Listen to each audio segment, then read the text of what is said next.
สวัสดีจ้าพี่น้องเลิกงามยามดีค่ะพี่น้องค่ะสาวชัยภูมิพาเข้าสวนครัวจ้ามื้อนี้ได้เวลาเอาก้าต้นบักพริกลงหลุมแล้วค่ะพี่น้องจ้าต้นบักพริกงามค่ะพี่น้องสำหรับ FC ท่านใดที่ขอไว้ใจเย็นๆเด้อจ้าให้สาวชัยภูมิปลูกแล้วซะก่อนเด้อเหลือหน่อยเหลือหลายเท่าใดก็ค่อยแบ่งปันกันค่ะพี่น้องค่ะนี่ละค่ะหม่องสาวชัยภูมิปลูกบักพริกเนี่ยค่ะพี่น้องค่ะไอ้ตะกี้หกเด้อค่ะพี่น้องสาวชัยภูมิมาถางป่าปลูกเนี่ยค่ะได้มีผาเขาเอิ้นผาอีหยังก็บ่จักดอกมันบ่แม่นผายางเนี่ยค่ะเพิ่นนายจ้างเขาคุ้มดินไว้อยู่แล้วค่ะมันเป็นอันเก่าเขาสาวชัยภูมิก็มาลื้อป่าออกค่ะพี่น้องก็เหลือแต่ผานี่แหละคุ้มดินไว้ก็ทำความสะอาดเรียบร้อยก็มาเจาะ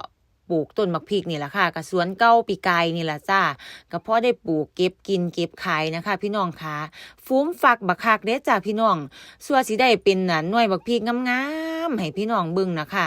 สาวชัยภูมินี่ปลูกบักพริกนี่ปลูกด้วยใจพุ่นเด้ค่ะพี่น้องใจบ่รักนี่ปลูกบักพริกบ่งามเด้อพุ่นแล้วย่องเจ้าของ นี่แหละค่ะพี่น้องค่ะ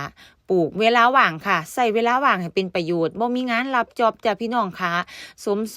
กบ่ได้รับจอบ2 มื้อ 3 มื้อพุ่นนี้ค่ะพี่น้องมีอีกเที่ยกับวันอาทิตย์พุ่นน่ะจังสิได้ไปรับจอบค่ะก็เลยฟ้าวมาเอาต้นบักพริกลงหลุมนี่แหละค่ะพี่น้องย่านมันบ่มีเวลาค่ะคันบ่มีเวลานี่ต้นบักพริกก็สิเฒ่าก่อนค่ะพี่น้องมันสินานได้ลงหลุมลูกค้าก็แฮงสั่งจองไว้หลายจ้ะพี่น้องนี่ล่ะเฮ็ดผู้เดียวเด้ค่ะ เฮ็ดผู้เดียวบ่มีไผซอยค่ะพี่น้องนี่ล่ะเฮ็ดผู้เดียวฮ้อนยามเก็บกินก็พอได้แบ่งพี่แบ่งน้องอยู่ค่ะคันเก็บกินน่ะก็ถึงลูกค้าสั่งก็หลายจ้ะนี่ล่ะชีวิตสาวชัยภูมิอยู่เมืองนอกปลูกบักพริกขาย ตอนแรกก็ว่าปลูกกินเล่นๆแล้วจ้ะพี่น้องปลูกไปปลูกมามันผันได้ขายสันเด้พี่น้องค่ะปีนี้ก็มีบักเขือเด้อพี่น้องบักเขือก็บักเขือลายค้างกบแต่ว่าเป็นหน่วยน้อยนะคะแล้วก็บักเขือ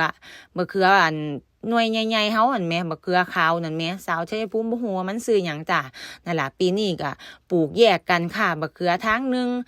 บักพริกทางนึงอันนี้ก็เป็นเบี้ยบักพริกอีกเด้พี่น้องบ่ทันได้เบิดเด้ค่ะเนี่ยเบี้ยน้อยๆสาวชัยภูมิก็ช้ำใส่ถาดไว้ให้ FC ค่ะผู้ใดอยากได้บักพริกก็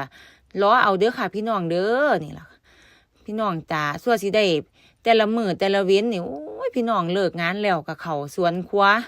บ่ได้มีเวลาว่างจักเทื่อซะแม่นข่อยนี่เป็นคนบ่มีเวลาว่างข่อยก็เงิดเจ้าของเด้พี่น้องจะว่าข่อยมันเฮ็ดอีหยังกะดอกกะเด้เลิกงานแล้วนี่แทนที่สินอนพักผ่อนมันนอนบ่ได้แหมจ้าพี่น้องมันเป็นจังใดบุมันมีแต่อยากเฮ็ดเวียกคันบ่รับจอบก็มาหาเฮ็ดเวียกก๊อกๆแก๊กๆจังซี่ล่ะค่ะเข้าสวนครัวบ่เข้าสวนครัวก็ทำความสะอาดไปซั่นแหล้วพี่น้องค่ะนี่ล่ะค่ะคนมันเนาะ เว้าซะจังแล้วข่อยมัน นี่ล่ะค่ะมื้อนี้ก็ปลูกบ่แล้วอีกคือเก่าล่ะค่ะเหลืออยู่ประมาณ2-3 วาเนี่ยเบี้ยผักอีตูก็มีอยู่4-5 ต้นจ้ะเวียกมื้อนี้ก็เสร็จเรียบร้อยจ้าพี่น้องจ้าความสุขเล็กๆน้อยๆของสาวชัยภูมิค่ะ